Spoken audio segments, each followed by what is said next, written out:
Hey guys, if your iPhone's stuck in recovery mode and you don't know what to do or want to know how to exit it, here is all you need to watch. When this screen pops up, it may indicate an error within your phone. You can simply connect it to your computer and open iTunes or Finder, which are from Apple Official, to update your phone and refresh the system.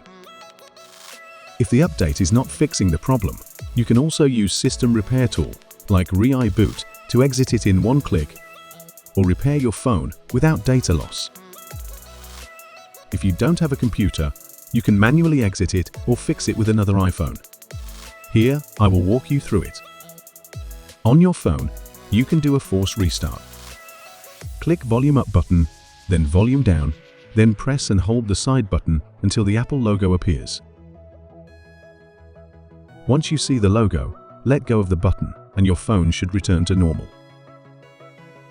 If this method doesn't work and you don't have a computer, try this new trick. iPhone 15 and newer series users can exit recovery mode wirelessly with another iPhone running iOS 18 or later. Just keep clicking the power button until the Apple logo blinks really fast. Then let go of it. Wait for a while. Then you will see the Apple logo fade in and out.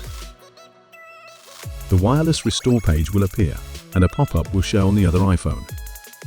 Tap Continue and enter the verification code. Then you can just exit recovery mode or do a system recovery, which will not lose your data. And that's it, no computer needed. Okay, so these methods should cover most of the fixes you'll need. Hopefully, one of these methods helps you get your iPhone out of recovery mode. If you found this guide useful, don't forget to like and subscribe to our channel for more tips and tricks. Thanks for watching, and I'll see you in the next video.